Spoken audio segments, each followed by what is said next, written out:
June 22nd, 1944, 0930 hours, Caumont-l'Éventé, Normandy. SS-Hauptsturmführer Michael Wittmann stood atop his Tiger I tank, binoculars pressed against his eyes, watching a column of American tanks advance across the distant fields. Through the morning haze, he could make out the distinctive high silhouettes of M4 Shermans, their olive-drab paint still fresh from the factories across the Atlantic. He lowered the binoculars and allowed himself a slight smile. "More of those American tin cans," he said to his gunner, Balthasar Wool, who had emerged from the turret hatch. The same worthless design the British brought to Africa. High profile, thin armour, mediocre gun. They build tanks like they build cars, all show and no substance. Wool nodded in agreement.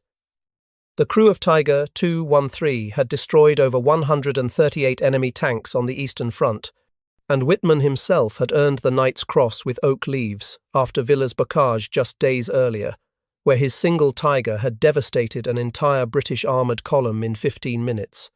These American tanks, with their tall profiles and gasoline engines that the crews had nicknamed Ronsons because they lit up on the first strike, would be easy prey for the 88mm gun of his Tiger.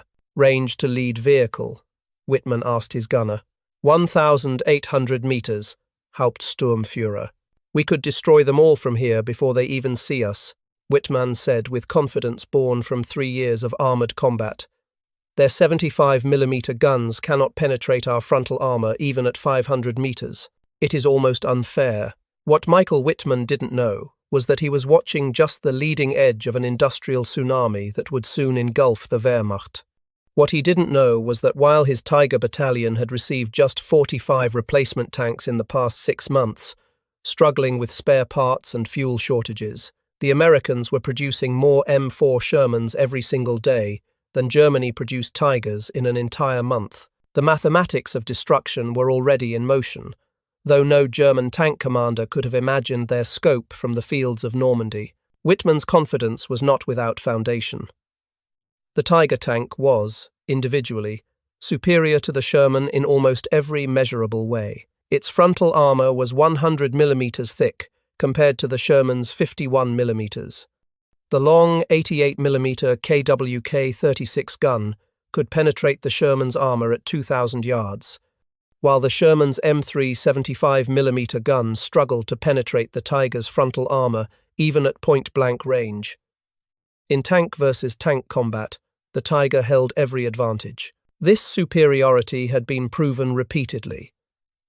At Kursk, a single Tiger company had destroyed over 200 Soviet tanks in a single engagement.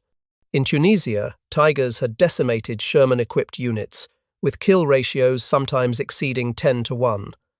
The German tank crews had developed a saying, "One Tiger is worth 10 enemy tanks." The propaganda ministry in Berlin had seized upon these victories, broadcasting them across the Reich.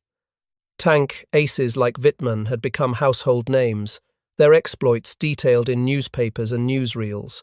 Young boys collected trading cards featuring famous Tiger commanders.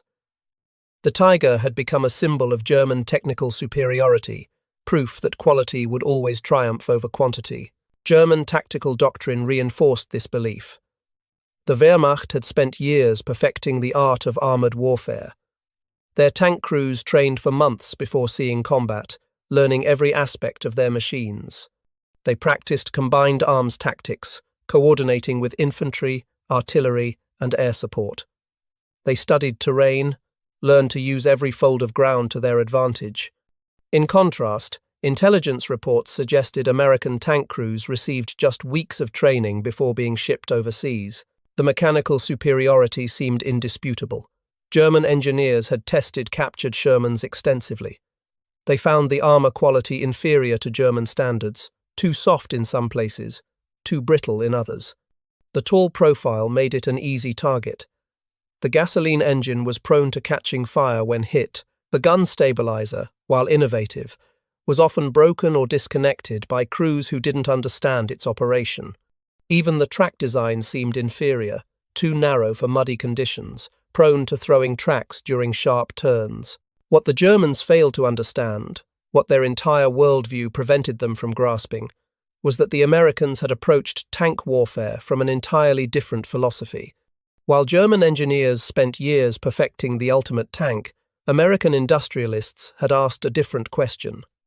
How can we produce the most effective armored force in the shortest possible time? The answer lay not in the tank itself, but in the system that produced it. By June 1944, 11 factories across the United States were producing M4 Shermans. Not 11 tank factories total, but 11 factories dedicated solely to Sherman production.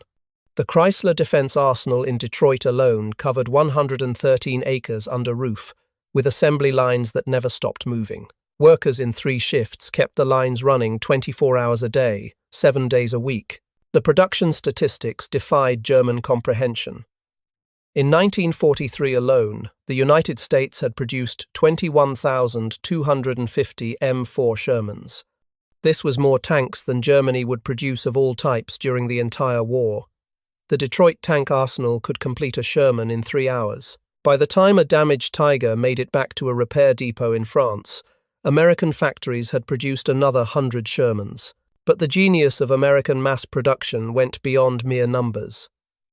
Every Sherman used standardized parts that could be manufactured by hundreds of subcontractors across the country.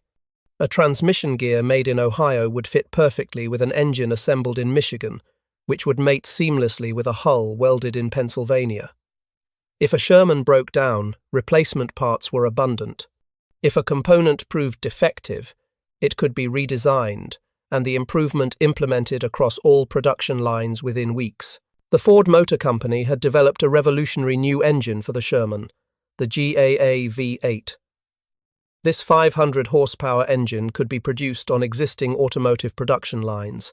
It shared tools and techniques with civilian truck engines. Workers who had built cars in 1941 could build tank engines in 1944 without extensive retraining.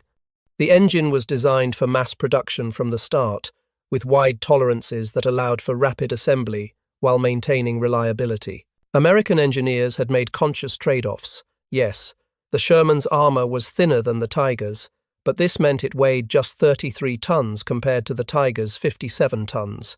This lighter weight meant the Sherman could cross bridges that would collapse under a Tiger. It could be transported by smaller ships, unloaded by lighter cranes, recovered by standard recovery vehicles. A Liberty ship could carry 30 Shermans. The same ship could carry only 10 Tigers, if German industry could even produce that many. The Sherman's mechanical reliability was extraordinary. While the Tiger required major maintenance every 100 kilometers, Shermans could run for 500 kilometers without significant service. The transmission was a proven design from civilian trucks, simple and robust. The rubber-bushed tracks lasted longer than German steel tracks and were quieter, allowing for stealthier movement. The gyroscopic gun stabilizer, when properly used, allowed Shermans to fire accurately while moving, something no German tank could do. On June 28, 1944, 6 days after Wittmann had observed those Shermans near Caumont, Feldwebel Kurt Knispel of the 503rd Heavy Tank Battalion made an urgent entry in his diary. Knispel, credited with 168 tank kills, more than any other tank ace in history, had noticed something disturbing during the morning's engagement. "We destroyed 7 Shermans today," he wrote, "but there are always more. Always. We counted at least 40 in the sector, and intelligence reports more arriving daily. My Tiger has 3 rounds of 88mm ammunition remaining. The supply sergeant says no more is expected for at least a week. How can we fight without ammunition?" The shortage Knispel described was not unusual. The Tiger's 88mm rounds were complex to manufacture, requiring specialized tooling and high-grade steel. Each round took skilled workers hours to complete. German factories, already struggling under Allied bombing, could produce only limited quantities. Meanwhile, American factories were producing 75mm rounds on automated production lines, stamping out shell casings like tin cans, filling them with explosives mixed in industrial quantities. By early July, German tank crews were experiencing something entirely new.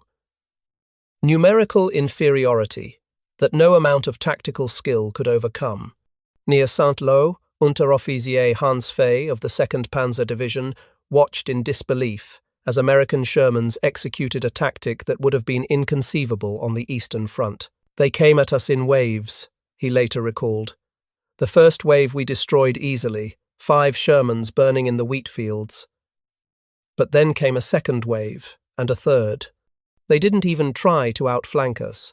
They just kept coming straight at us, knowing we would run out of ammunition before they ran out of tanks. When my Panzer IV finally took a hit that disabled the engine, I counted 23 destroyed Shermans around us. But there was still more coming. The American tactical doctrine had adapted to their material advantage. They called it marching fire. Shermans would advance in lines, all firing continuously, saturating German positions with shells. Even if most shots missed or failed to penetrate, the sheer volume of fire was overwhelming. German tank crews, trained for carefully aimed shots to conserve ammunition, found themselves unable to engage effectively when dozens of shells were impacting around them every minute. Lieutenant William Dawson of the 3rd Armoured Division described the tactic in a letter home. "We know our tanks aren't as good as theirs individually, so we don't fight them individually. We fight them with entire companies. If they knock out 3 of ours for every one we get, that's fine. We started with 17 tanks in our company. They had 3 Tigers in theirs." The psychological impact on German crews was profound. Gefreiter Ludwig Bauer of the 116th Panzer Division wrote to his wife on July 15th, "The Americans fight without regard for losses. Yesterday, I saw 10 Shermans charge a single Panther. The Panther destroyed 6 before being overwhelmed. The Americans collected their wounded, pushed the burning tanks off the road, and continued advancing with fresh tanks. Where do all these tanks come from? The answer lay in those 11 factories running day and night across America. The Lima Locomotive Works in Ohio had perfected a casting technique that could produce a complete Sherman hull in a single piece. The Pacific Car and Foundry Company in Washington had developed a new welding technique that cut assembly time by 40%. The Federal Machine and Welder Company had created specialized jigs that allowed inexperienced workers, many of them women who had never worked in industry before, to produce components with precision that matched German craftsmanship. The supply chain feeding these factories was equally impressive. American steel mills were producing more steel in a month than Germany produced in a year. Rubber from South American plantations flowed into American ports to become tank tracks and engine mounts. Copper from Arizona became electrical systems. The entire industrial might of a continent had been mobilized for a single purpose, drowning the Wehrmacht in a tide of steel. On July 25th, during Operation Cobra, the American breakout from Normandy, German commanders witnessed the full weight of American industrial production. In a single day, 2,500 American tanks attacked along a 20-kilometer front. The Germans had fewer than 100 operational tanks in the entire sector. Oberst Hermann Balck, one of Germany's most successful armor commanders, radioed desperately for reinforcements. The response was sobering. No reserves available, hold at all costs. But holding was impossible. American combat engineers had prefabricated bridges that could support Sherman tanks. When German forces destroyed a bridge, American engineers could replace it in hours. American recovery vehicles, built on Sherman chassis, could tow damaged tanks back to repair depots, where stockpiled spare parts allowed them to return to combat within days. German Tigers, when damaged, often had to be abandoned because no recovery vehicle could move them, and no spare parts existed to repair them. The disparity extended beyond tanks. American artillery battalions fired time on target barrages, where shells from multiple batteries, fired at different times from different locations, all arrived simultaneously. These barrages required precise calculations and reliable ammunition. German artillery, conserving shells, could not respond in kind. American fighter bombers, produced by the thousands, roamed freely over German positions. The Luftwaffe, which had promised air superiority, was nowhere to be seen. Hauptmann Wilhelm Dietrich of the Panzer Lehr Division, described the experience in his post-war memoirs. "We were not fighting tanks. We were fighting an industrial machine. For every Sherman we destroyed, 2 more appeared. For every supply truck we ambushed, 10 more got through. They had unlimited ammunition, unlimited fuel, unlimited replacement vehicles. We were counting every shell, every litre of fuel, every spare track link." The maintenance disparity was particularly telling. A Tiger tank required a crew of specialized mechanics and a workshop full of specialized tools. Many components were hand-fitted at the factory, meaning replacement parts often required modification to fit. The Sherman was designed for field maintenance by its own crew. The transmission could be replaced in 4 hours with basic tools. The engine could be pulled and replaced in 6 hours. Track blocks could be replaced individually without special equipment. American logistics troops had created a supply system that seemed impossible to German observers. The Red Ball Express, a continuous convoy of trucks running from the Normandy beaches to the front lines, delivered 5,000 tons of supplies daily. Fuel flowed through pipelines laid across the ocean floor and across France.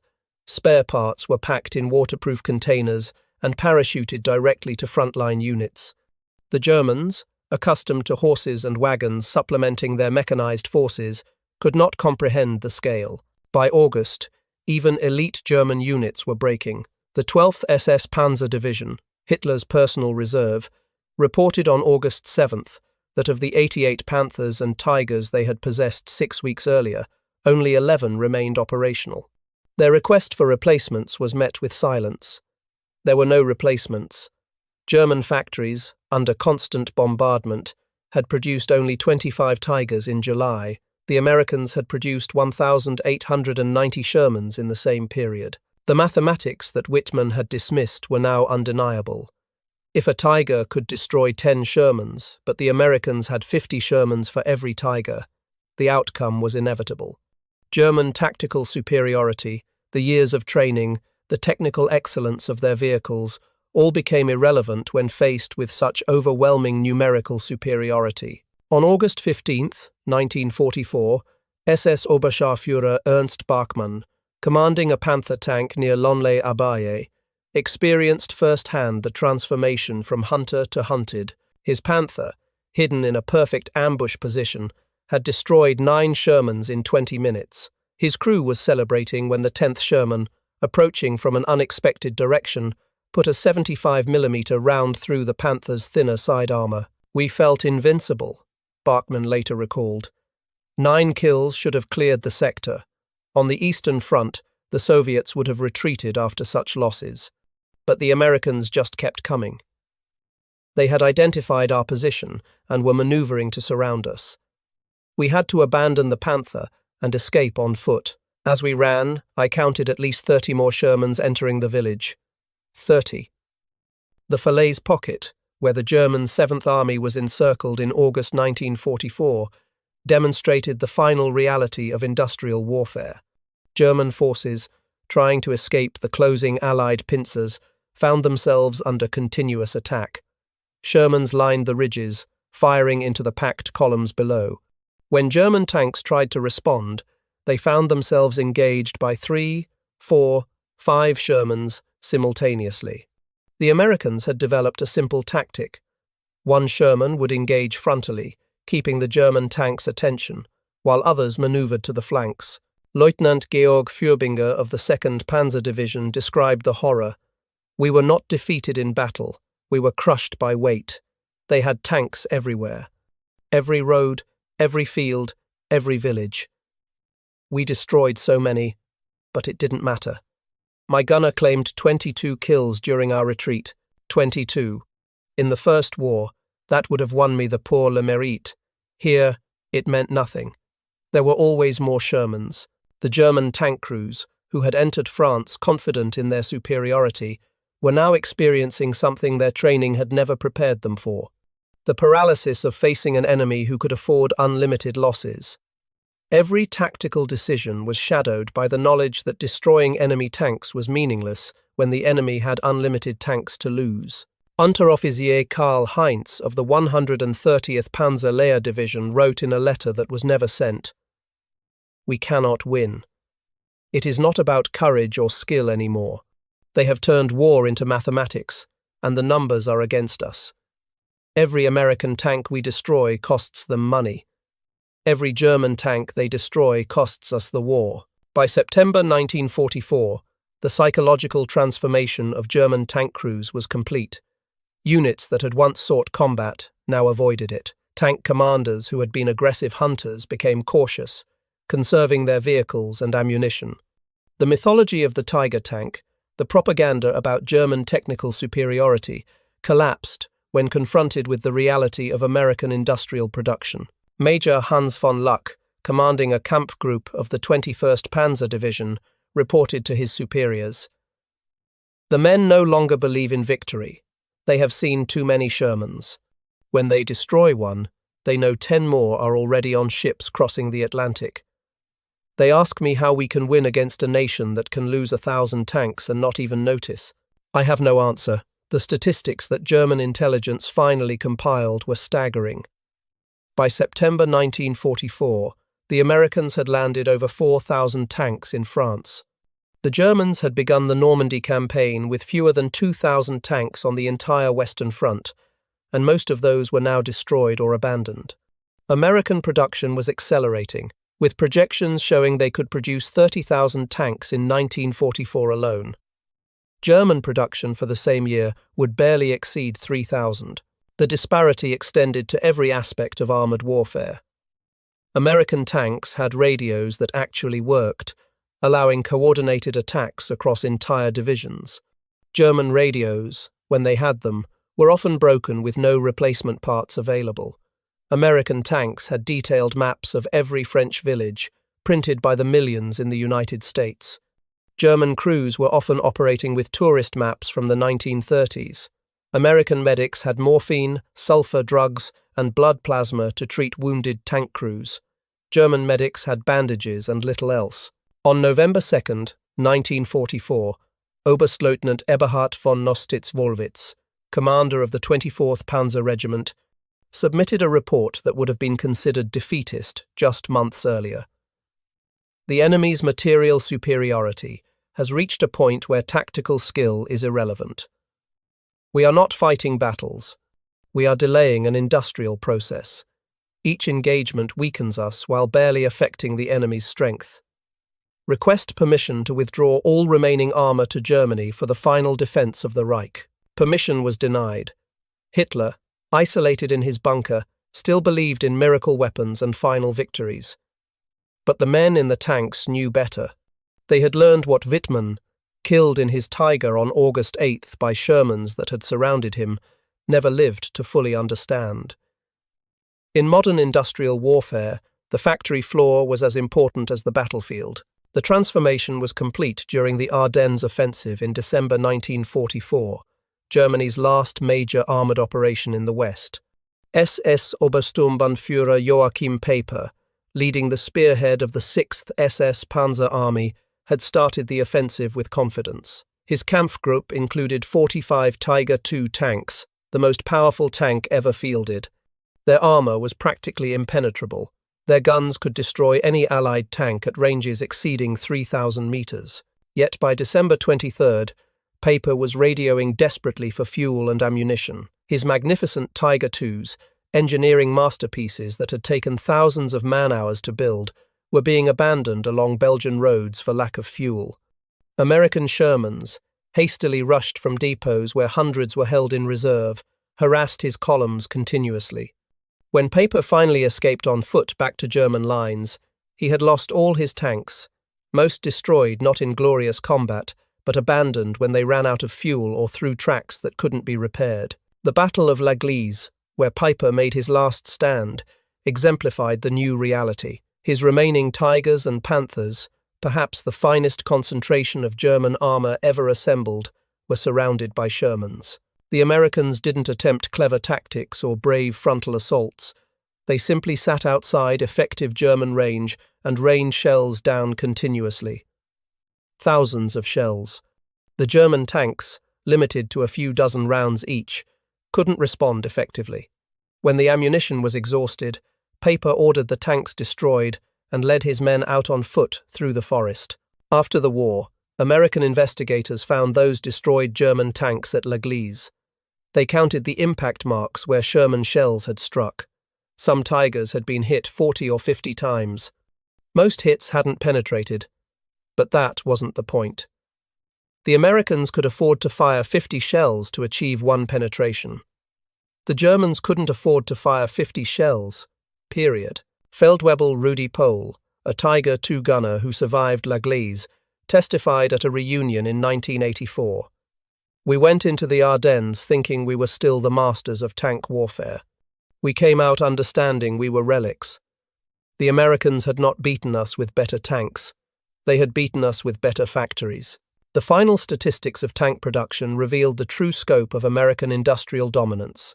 The United States produced 49,234 M4 Sherman tanks during World War II.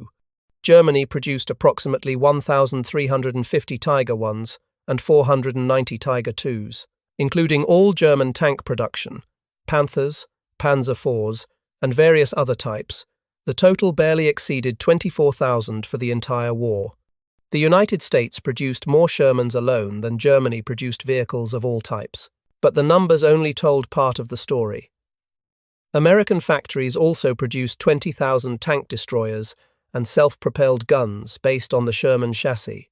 They produced 15,000 half-tracks, 40,000 armored cars, and 2.5 million trucks. They produced so many vehicles that they could afford to give thousands to the British, Russians, and French.